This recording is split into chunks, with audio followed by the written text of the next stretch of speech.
Hi everybody, I'm Francisco Gil-White for Management of Reality and Arutz Tov in this joint program. And I'm very pleased to welcome Gadi Taub. Thank you for joining us, Gadi. A pleasure. Thank you very much for having Very me. briefly, Gadi is a historian teaching at Hebrew University, am I correct? Yeah. And he has two podcasts. One is called Israel Update, is that right? Yeah. And another podcast is called Gatekeeper. Gatekeeper, Shamel that's right. Saf in That's Hebrew. right. So Gatekeeper has just won a prize for the second most viewed podcast in its category of political analysis, right? That's the second most important. I don't know if they count views, but it's a vote. Somehow they decided It's that a this vote. is the second most and I important. was beaten only by N12, the You're- conglomerate, the channel. You're a cultural force. You're a cultural force in Israel and therefore in the West. In the podcast, I started the podcast with a shabby camera against my laundry cabinet in the Corona days. Wow. But content matters. Yeah, content matters. Content matters. Okay, so Gadi is also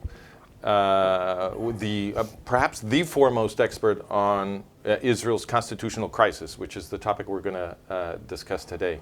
And I want to just open the topic by prefacing with Gadi's own preface, which I have heard him explain, which is that when Gadi explains this topic of Israel's constitutional crisis, he says most people react like, you must be kidding, you must be joking, you must be making this up. How could this possibly be real? Nobody wants to believe what he's explaining when he's explaining it to people who are outside of Israel, because the structure of Israel's constitutional crisis is truly very crazy. So Yeah. you agree with that assessment, right? Absolutely. I have to say first that I'm, by profession, I am not a legal expert on constitutional law. Okay. I come from the angle of political science and political theory. And from our point of view, the whole discourse of Israel's constitution is completely skewed by obfuscating judicial sounding terms. I see. In political science, we ask, who holds sovereignty? Right. The question is simple. And if sovereignty is defined as the authority of final decision over the political and legal sphere, then sovereignty in Israel resides with the Supreme Court. Okay, let me explain what I understand to be the structure, and you will correct me, because I want to make a very quick and dirty summary of the structure we are presently in. Then you can tell us very briefly how we got there, very summarized, because I would like to discuss with you what's behind, okay? What's behind this constitutional crisis. So, as I understand it, the structure we're in right now is one where the Supreme Court has basically invented Israel's constitution by declaring that the basic laws, there's a few laws that are considered basic laws. So there was a prior understanding that the basic laws would one day be the substance of a gradually built constitution. This was the original idea, right? But the situation we're in right now is one where the Supreme Court, on its own authority, has decided that the basic laws are already Israel's constitution, or they gave those laws the rank of constitutional law.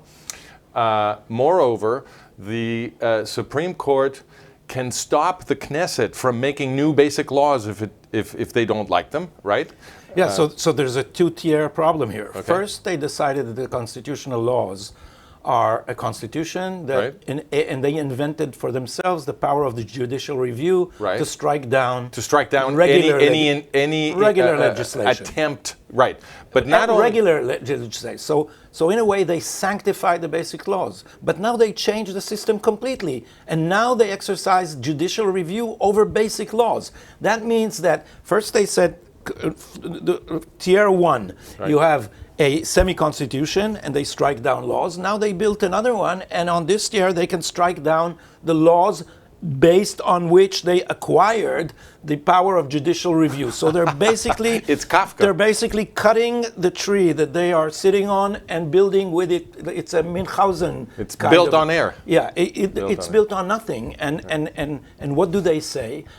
If you want to exercise judicial review over constitutional law, on the basis of what do you strike down constitutional laws, absent the Constitution? Well, they invented something called the fundamental principles of the system. Nobody knows what that is. Well, they call it reasonableness, right? Reasonableness is one of these one things. of these, but the idea that there are some fundamental principle of the system accessible only to jurists means that they can invent principles written nowhere and decide that there are our fundamental law beyond the Constitution. Interesting. And based on that, change our Constitution. So it's Again, like an occultist club. Completely. And if you look at it, again, from the point of view of political science, then you understand that what they do, it doesn't matter if you call our constitutional laws constitution or not. These are the laws that regulate the operation and the relations of the branches of government. Right. So now they have taken control on the laws that regulate their own institution. So when I say Münchhausen, I don't have a hair to pull myself up by, but you do, and they do. And, Still a little bit. And this is a situation we are in. And when you call them out, you know, my favorite metaphor for this is we have seen the old man behind the curtain in The Wizard of Oz. And he keeps saying, don't mind the old man behind the curtain. And they're manipulating that's a good metaphor. Our politics from there. And what they've created, from a political science point of view, what they created is a complete divorce of authority from accountability. They have final authority over everything. They're not accountable to anyone. And this is why there is now a struggle in Israel over the Vadat Chakira Mamlachtit, the state commission of inquiry to the October 7th. disaster of October 7th. Okay, so I want to help people outside of Israel. But I just wanted to say sure. that a state commission of inquiry, what they are asking for, would be appointed by the court and would therefore not hold the court accountable. I see. And we are saying, no, we want a commission that would also inquire the role of the court leading to the disaster. I see. Oh, that's very interesting. We'll get to this. I want to help audiences outside of Israel to understand this a little better. So I think the way to do that is to compare what happens in a regular modern Western democracy to what is now happening in Israel. So in a modern Western democracy, the idea is you have a written constitution, and that constitution requires laws passed by the parliament to be consistent with it. You can't pass secondary laws that are in any way contradictory to what's written in the Constitution. But it doesn't. But the Supreme Court doesn't write those secondary laws. The secondary laws are written by the legislative power. They are the ones with the power to create new law. The power of a Supreme Court is to say whether the new laws passed by the legislative power are consistent or inconsistent with the Constitution. But they don't have the power to make new law, right? However, what is happening now in Israel is that, forgive me, and what usually takes place in a modern democracy is that, what normatively takes place is that if someone believes that a secondary law is in contradiction with the Constitution, then there has to be a process that begins in the lower courts, right? You create a challenge to the law, right? And the lower courts, if they cannot decide on the constitutionality of the law, or if the decision is kicked up to a higher court, eventually the controversy may arrive at the Supreme Court, where there is some final resolution on the constitutionality of what the legislative body did. Now, but what is happening in Israel is that the Supreme Court can decide that some secondary law will not take effect even before there is any controversy, even before anybody challenges it in the lower courts. Is this true? Not exactly, because the problem is that everybody challenges everything. I'll give you a number to give you the feeling of what I mean. The Supreme Court in the United States, I think, decides 70 to 90 cases a year. The Israeli Supreme Court decides 12,000. everybody can appeal. It's called standing. Everyone can appeal anything in the Supreme Court. And so the Supreme Court has turned itself to an uber government, which has, as I said, final decision over anything. It could be an appointment, it could be a military plan of attack, it could be a budget. Okay, so this is something that never happens in any other Western democracy. It's important to understand that. When the executive says, I want to fire the head of the education department and replace that person with a new head of the education department, it is understood that the head of the executive, as an elected executive, has the power to build his own team in the executive branch and to decide who is in it and who is not in it, right? This is understood. That's the power of the executive. But in Israel, if the Supreme Court doesn't like the person that the executive is firing, doesn't like the fact that the executive is firing someone, or doesn't like the person that the executive is hiring, the Supreme Court can stop those appointments from happening. Is this true? Yeah, they can stop anything, and they can overrule anything. I have to say, in the West, there are many countries in which there is a permanent bureaucracy, which is very hard to fire. If you are the Prime Minister of Britain, then it is not clear that you can fire the permanent civil servants. But you can fire the political positions, the ones at the top. The political positions you can fire, and what is most important, you can fire the heads of the armed services, because it is a fundamental characteristic of democracy, that the armed forces are subordinate to the civil authority. Right. And here in Israel, we now see that the head of the secret police is fired by the cabinet according to the law and says, I'm not moving from my chair and I'm going to appeal this to or someone is going to appeal this to the Supreme Court. And the whole left is clapping and clamoring for Ronen Bar, the head of the Secret Service, for standing up for democracy. Okay, and what kind of definition of democracy is that you are standing up for the supremacy of the secret police over the civil authority? Okay, so just so that people outside of Israel know what we're talking about, very recently, in the last few days, Israeli Prime Minister Benjamin Netanyahu announced that he was firing Ronen Bar, who is the head of Shin Bet. Head of Shin Bet, the Israeli clandestine service, the secret service, and this crisis resulted because he doesn't want to leave, and he knows that the Supreme Court is probably on his side, right? So he wants this to become a controversy in the Supreme Court, because then he can keep his job. Netanyahu won't be able to fire him, is the understanding, right? Yeah, he took a page out of James Comey's book, right. Who embroiled Donald Trump in an investigation in order to prevent Donald Trump from finding out the origin of the investigation, which was an attempt to spy on his campaign. And we had 3 years of crazy news about Russian collusion that never existed,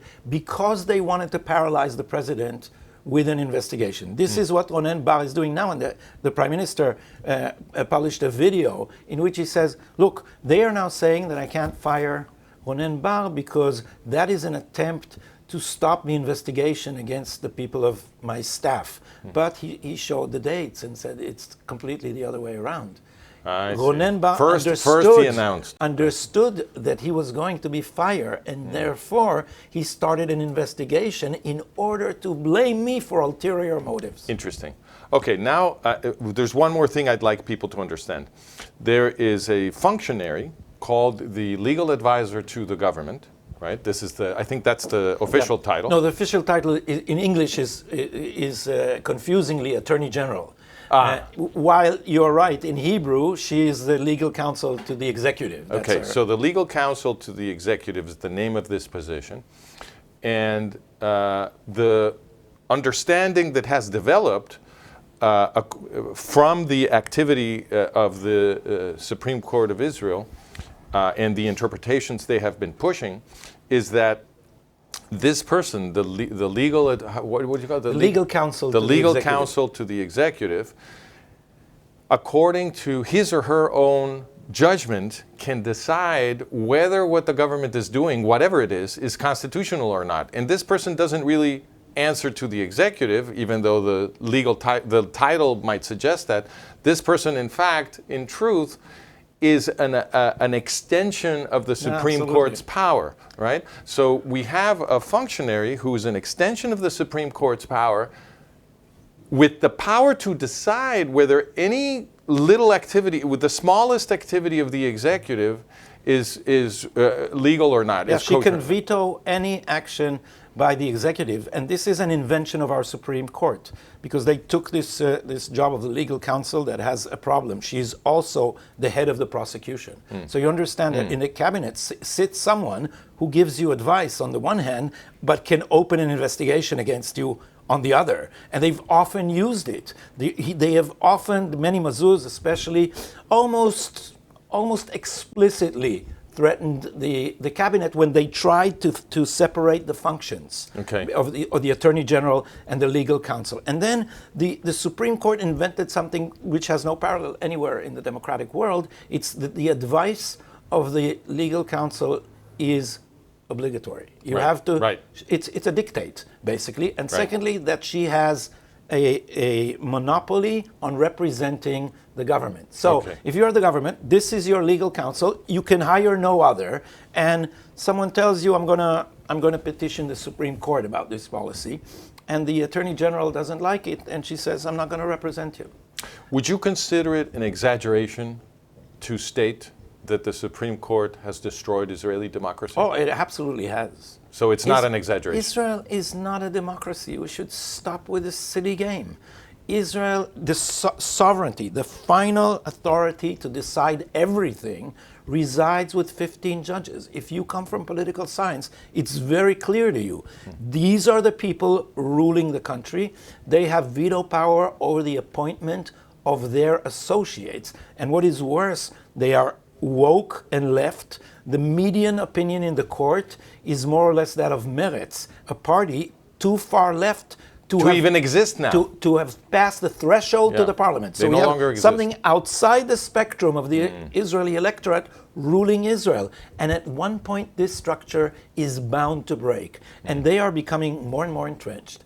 In the days of the reform, they could have gone for some compromise. They just amass more and more power, and they think that officially having that power means you can hold it forever. Now their supporters want to force a constitution which will make permanent the contemporary arrangement. But the idea that you can, in a free society, impose the rules of the minority forever on the majority against its will and in direct confrontation with their opinions is ridiculous. It's like Aaron Barak said. He said, if I were the Supreme Court chief of Germany in the 30s, Hitler will not come to power. And this is a ridiculous illusion. What Hitler came to power on the clubs of 3 million SA people running amok in the streets. Do you think that you can stand with a book and say, no, you're doing something illegal? I'm gonna send the police to arrest you, while he can basically burn the country. That's ridiculous. Okay, so I think this conversation is useful to people outside of Israel who have gotten the impression from the controversy in the streets that the people agitating in the streets in favor of the Supreme Court are defending democracy, because that's what a lot of people believe. But in fact, the Supreme Court is destroying democracy, and therefore the way to save them or restore democracy in Israel would be to put the Supreme Court back in its place where it belongs, with the powers that are legitimately the powers of the judicial branch. Ask yourself, is there a limit to the Supreme Court's power? Is there a check or a balancing force against it? The answer is no. There is no counter force that it cannot subdue, and there is no limit to its authority. And when I asked, I sat with the discourse on the left has been corrupted so far that it become puree, a mush of terms. And I asked this journalist, prominent journalist in Haaretz, what is the limit? Is there a limit to the Supreme Court's power? And he said, of course there is. And I said, well, what is it? He said, the Supreme Court will decide what it is. And so this is where we are. This is Haaretz. This is not some, taxi driver. He's supposed to instruct the public about these very topics. Okay, let's get into the topic of the ideology behind the Supreme Court's coup against Israeli democracy. I've heard you explain, and I'd like to explain to our audiences, about the effect that the Supreme Court's power has had on the security of the Jewish state. So what I've heard you explain is that because the woke ideology of the Supreme Court justices of Israel is well known, right? People understand more or less what they think, and therefore what they will approve and what they will forbid. What I've heard you explain is that when people are doing policy that is relevant to the security of the Jewish state, they design it so that it will get approved by the justices. They curb it. Right. Well, what that means is that they have to design the policies so that they hurt the security of the Israeli state, because that's what the justices apparently want. Am I understanding this argument? This is the judges are imposing incredibly strict and progressive interpretations of international law. I'll give you one crazy example. It's so crazy that when Amit Segal published it for the first time, people just ignored it. When I published it after Amit Segal, the situation was getting worse. Everyone says this was a conspiracy theory. And what I said is, the Bibas family was viciously murdered. Yes. We know. Yes. 2 children and a woman. Babies. And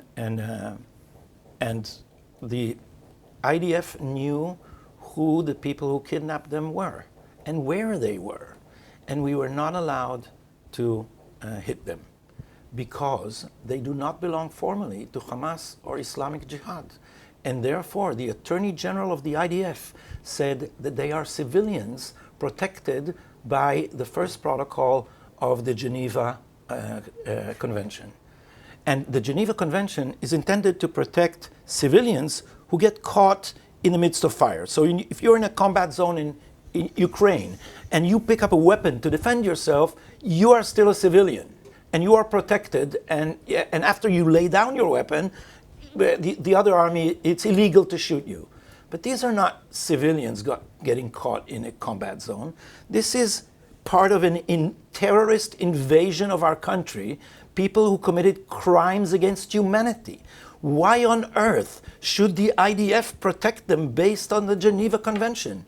This is absurd, and this is how they're acting. Now, what they do is they erase their own fingerprints, usually. How does that happen? Take, for example, the perimeter. Once upon a time, I'm taking you back to the year 2000. Doron Almog, who was commander of the Southern, General Doron Almog, commander of the Southern Theater, created a perimeter which was a death zone. You cannot go near We're talking about the Gaza fence. Yeah, the border exactly. fence in Gaza. But and the death zone was inside Gaza. You cannot approach Now the fence. explain what the death zone means in practical terms. What It does means it mean? that if you enter it, you get a bullet in the head and you die. And that's a very strong deterrent. And then NGOs started to appeal, say, well, there's some people get in accidentally, you can't prove that they had bad intentions, and they started to petition the court. The court rejected the petitions. And so the defenders of the court say, what do you want? The court heard the case and rejected the petition. But they did not reject them on the face of it. And this means they accepted them for deliberation. And in this space between accepting for deliberation and rejecting the petition, the court demands answer from the army. And now the army changes the answer gradually to fit the expectations of the court. And the court and the judges say, we have written down that you committed to ABC. And this is how the parameter was gradually eroded till the Israeli sharpshooters could only shoot in the ankle people who were clearly terrorists. All the others could get to the fence. And this is how October 7th came. October 7th came because they have, with foresight, gradually got us used to their presence near the fence.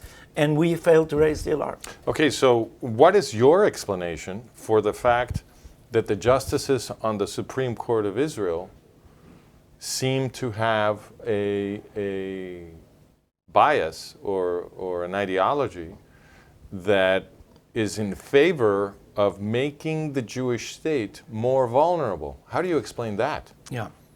Because it's not just this rule. It's the general pattern. Oh, they are in the same way they are eroding the law of return, and they're eroding the difference between legal and illegal immigrants.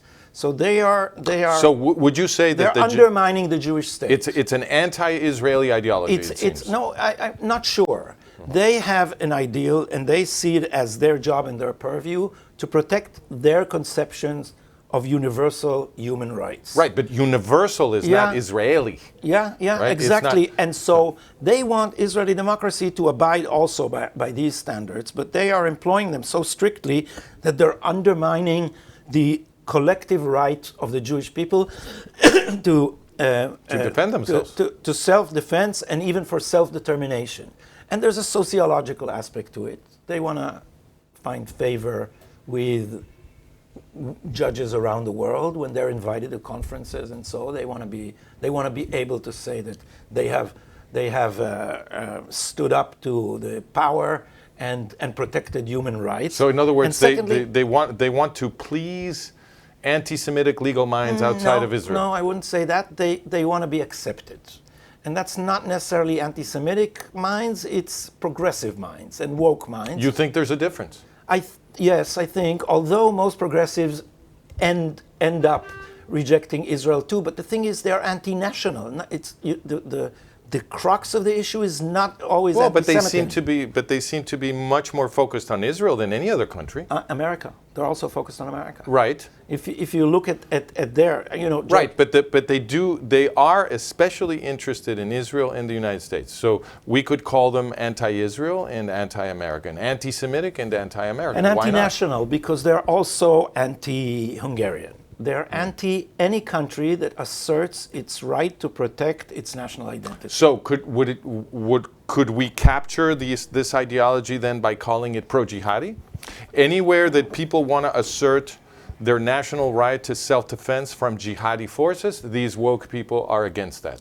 Yeah, but I wouldn't say that jihad is their conscious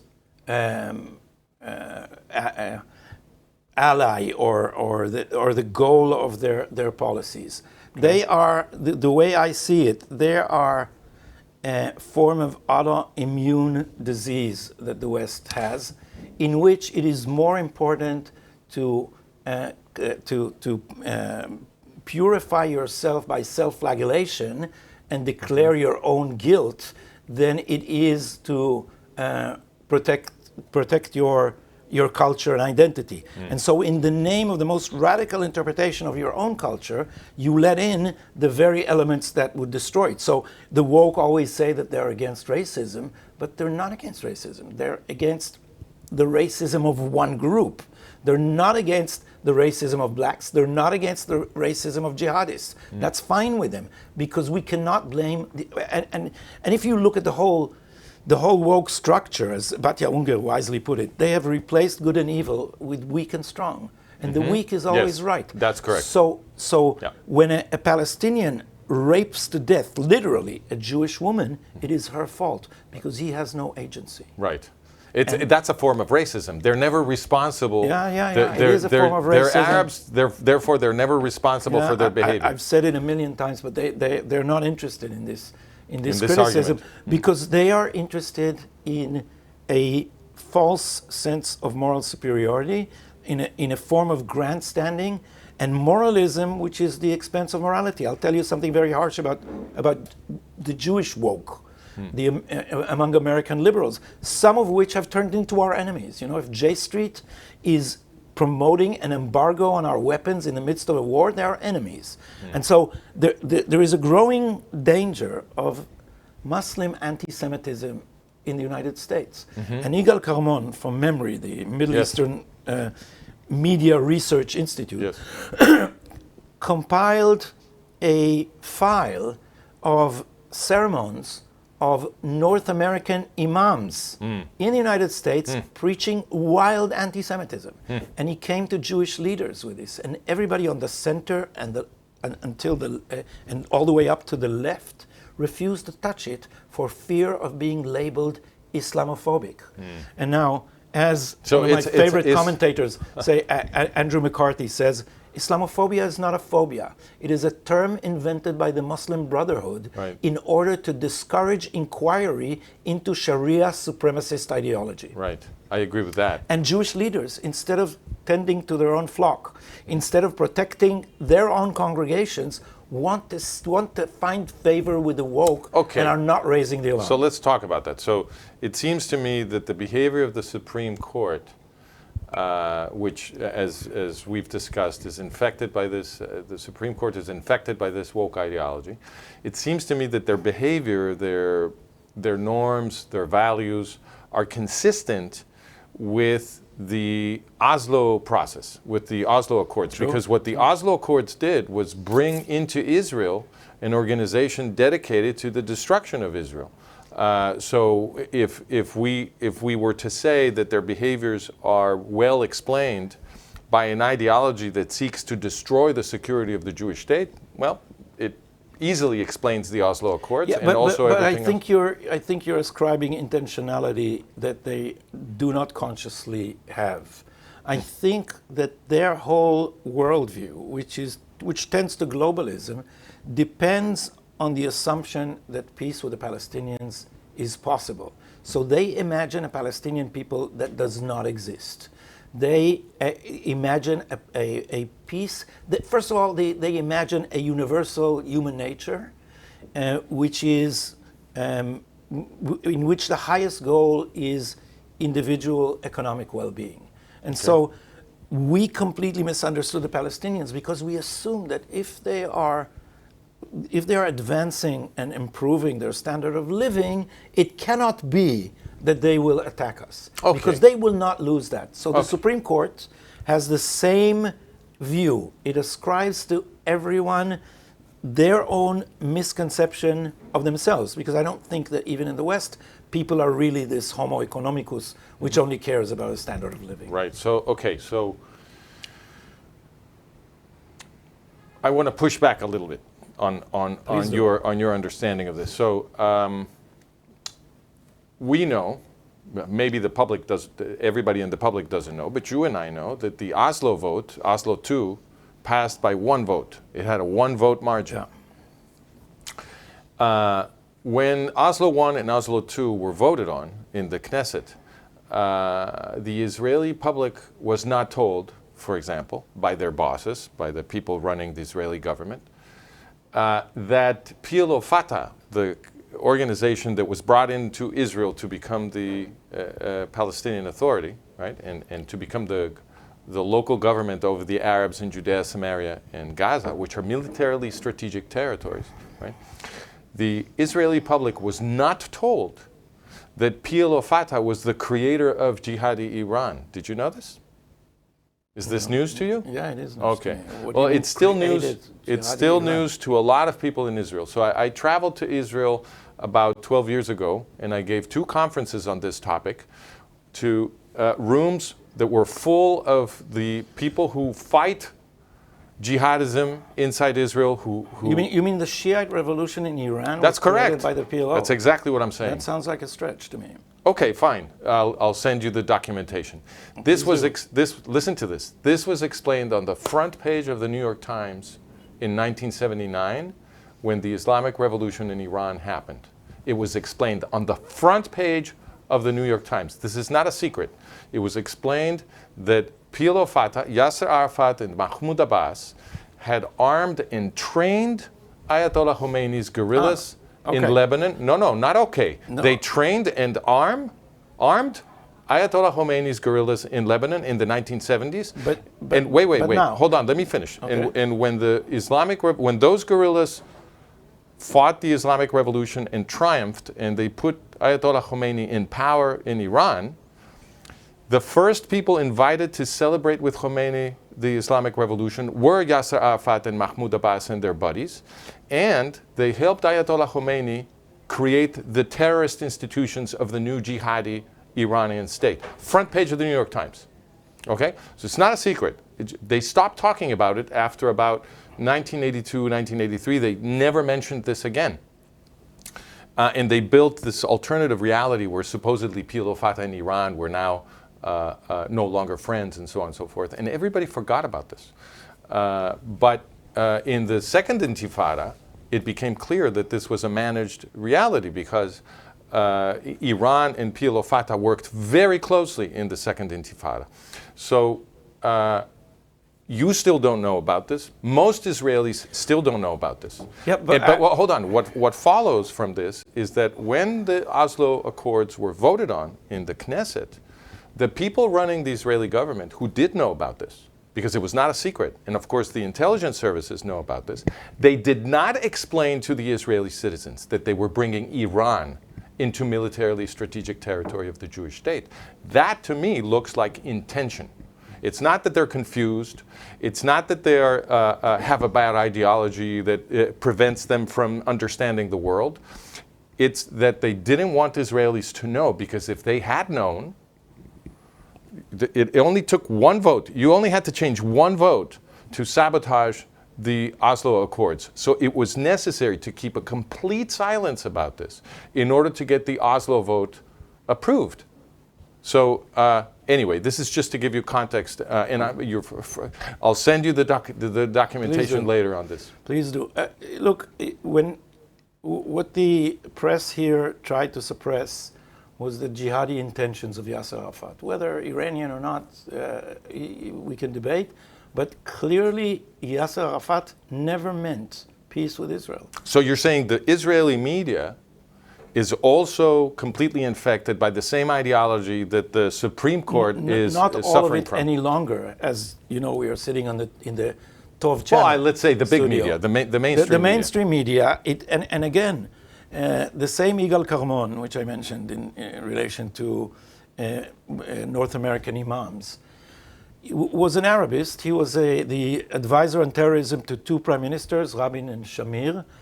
And he was an intelligence officer. So when Arafat arrived here in '94, he took there were clunky video cassettes back then. So he took the speeches of Arafat and put subtitles for them in Hebrew and brought them to Nachum Barnea, the most important columnist, the Tom Friedman of Yediot Achronot.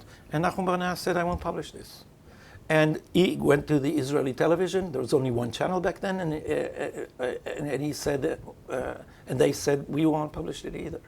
And so the Israeli public was duped. So was I, by the way. I was a supporter of Oslo. So was I. And I did not know that Yasser Arafat his intention is malicious. And then buses started exploding. Okay, so we agree then that the people running Israeli society, the bosses of the media. No, I don't know what you mean by running Israeli society. Well, I mean the political bosses, the bosses who sold they're not bosses; they're elected politicians. Well, you've been defending the view that elected politicians in Israel have zero power. But they had power. Back then they had power. But it was being eroded already, I think. But let's say they had power. The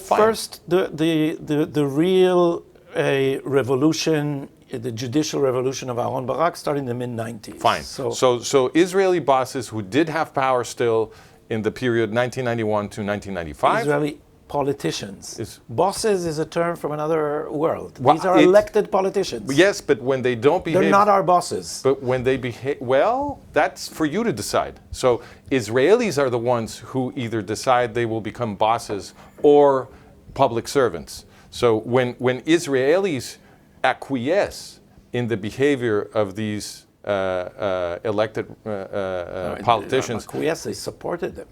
Okay. Well, if you don't resist when the elected politicians betray their promises. Benjamin Netanyahu. What do you mean resist?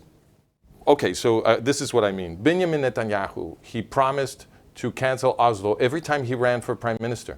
And then the minute he was elected, he pushed the Oslo process even faster. No, he didn't. He eroded and finally released us from the Oslo tunnel. What is that? What is that analysis? Let's hear it. What he did was begin to demand reciprocity, and he knew that the Arabs would never agree to a Jewish state. So he said, fine, so if you're talking about a two-state solution, why don't you acknowledge the right of the Jews to a state of their own? And the Palestinians couldn't do it because they support the right of return. So when they say two states, they never say two states for two peoples. They say two states living side by side in peace. And they mean one Palestinian state, Yud 9, without Jews, and the other a state of all its citizens into which the descendants of the refugees will come back. So Netanyahu put the right obstacle in front of them and gradually released us from the Oslo trap. Okay, why didn't he immediately and completely release you from the Oslo trap? Because it was impossible internationally. Why? And internally. Why is it impossible internationally? Because why does an Israeli prime minister need to do anything that the president of the United States or the president of any other country demands? Why? Have you been here during Iron Swords? Sure. No, I was not here. You're not? No. So you would have known that they were stepping on our oxygen supply, which is ammunition. We had no ammunition. Right, but you had no ammunition because you chose to be dependent on U.S. ammunition. Yeah, right? But do you think we can fight the U.S.? Do you think we can directly confront the U.S.? Because I think... Are you imagining that the U.S. would ever have the right political grammar to launch a direct attack on Israel? Are you afraid of that? The United States almost annihilated the state of Israel. When? And by acquiescing to the Iranian nuclear program. Well, then they're not your friends. That's my point. If the U.S. government... They're not always our friends. It depends. The Democratic Party is certainly not our friends. And had Kamala Harris been elected, the existence of the state of Israel would have been in danger. Okay, so if you believe that the people running the United States are not your friends, you should not be dependent on them, right? When we go back to the decision... Oh, I'm all for that. Right, so when we go back to the decision to become dependent on the U.S. For armaments, right? That decision was acquiescing to what the U.S. president wanted. He wanted to be for U.S. arms manufacturers to be selling arms to Israel. And right? he wanted to exercise influence on our policy. But that's the decision that Israeli bosses should have refused. What is the alternative? The alternative is to be independent in arms production, you don't have to. But can you be completely independent? Not in arms production. In total, can you be completely independent? Well, no country can ever be completely independent, but also no country should be run by foreign bosses, right? That's true. Right. So Israeli foreign policy... No, but you were saying before that why does Israel take into account what America thinks or what anybody thinks? Is the reason is Israel cannot survive without any superpower okay, fine. Support. Here's Ben-Gurion thought so, and he always made... Ben-Gurion, mind you, faced the United States and the Soviet Union together in '56. Mm-hmm. But he was always in search of a superpower ally because Israel is a tiny little country in a huge hostile area. Fine, but here's the question. If the people running Israel, if the Israeli bosses, as I insist in calling them, can do something that is very easy and cheap to do, that will protect the state of Israel, they should do it. Especially if it's something that the President of the United States cannot do anything about. We've made the serious mistakes. Okay, well, you call them mistakes, but I say that if the Prime Minister of Israel does not explain to the Israeli people that the organization they are bringing into the Jewish state, created to protect the Jews from genocide, is an organization that created the Iranian jihadi state that is promising to commit genocide, If the Israeli prime minister does not explain that to the Israeli public, that's not a mistake. Error is not the right category for that behavior. Well, Netanyahu has been warning continuously of Hamastan. This is why he No, but that's not the same. He was against Oslo, and then he was against... And this, in my view, is a historical error. So the Oslo was constructed out of the Madrid Peace Conference of 1991. That's where all this business began. In which we were forced to participate. You were not forced to participate. No. You chose to participate. This is very important. I think the security... It was Shamir. Was Yitzhak Shamir. There was no more stubborn prime minister ever in Israel and more resistant Evidently, to he pressure. could be even more stubborn because he went How do you know that?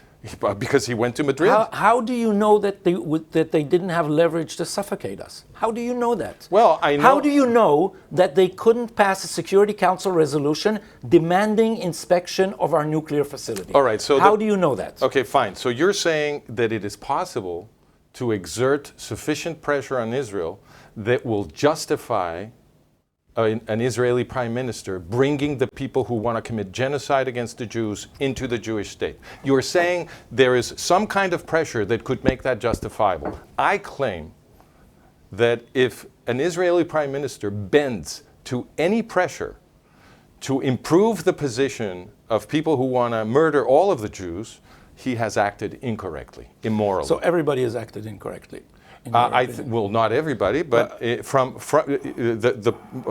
point I was going to make is that the person responsible for getting this train in motion, the Oslo train in motion, is actually Netanyahu, because he was the Undersecretary of Foreign Affairs in 1991, present in Madrid, who for the first time in Israeli history negotiated with PLO Fatah. There was a taboo against any negotiation with PLO Fatah. That was not his call.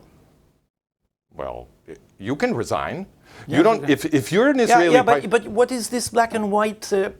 I think it's black and white. I think if people want to murder all of the Jews, that's black and white. That's black. That's what I'm saying. This is black and white. So if there's a group that wants to murder all of the Jews, you can't bring it into the Jewish state. But if you think that you can neutralize it by playing this game, then you should do it. Exactly. So what the Israeli prime minister should have done, whoever he was, when the U.S. pressure began to bring PLO Fatah into the Jewish state, all that the Israeli prime minister needed to do was convene a live press conference. That was Rabin. Whoever it was. We're talking about Yitzhak Shamir. He was being pressured to negotiate. You're talking about 91. Right, 91. So all that he needed to do was to convene a live press conference. Nobody can stop a live press conference. And Israel is always front page news everywhere in the world. So if the Prime Minister of Israel convenes a live press conference to make an important announcement about the Arab-Israeli conflict, they will all show up. You're transmitting live, okay? And then he uses that opportunity to explain to the Israelis and to the whole world that the U.S. government is pressuring him to allow inside the Israeli state, the Jewish state, created to protect the Jews from genocide, an organization that created Jihadi Iran, which is promising to commit genocide. And he lays out. Wait. They kept saying it. No. They never explained this. If you lay out the documentation showing that PLO Fatah created Ayatollah Khomeini, the Oslo process becomes impossible. But why do you need that if you can prove that the Fatah is bent on destroying the Jewish state, with or without Iran?